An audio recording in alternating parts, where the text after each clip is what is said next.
வரை நிழல் என உடன் நான் வருவேனே.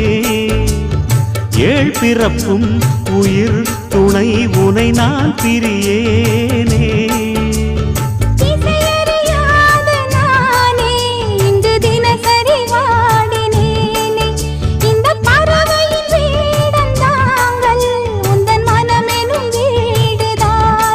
நீண்ட காலம் நேர்ந்த சோகம் நீங்கி போக நானும் தீண்ட யோகம் விளங்கிட. பூமிக்கொரு பாரம் என்று எண்ணில் இருந்தேன், பூமுதிக்க யாரும் இன்றி கண்ணில் இருந்தேன். சொந்தமின்றி பந்தமின்றி நானும் இருந்தேன், ஒட்டு ஒன்று தொட்டு வைத்து பூவை அடைந்தேன். நன்றி சொல்லவே உனக்கு என் மன்னவா வார்த்தை இல்லையே.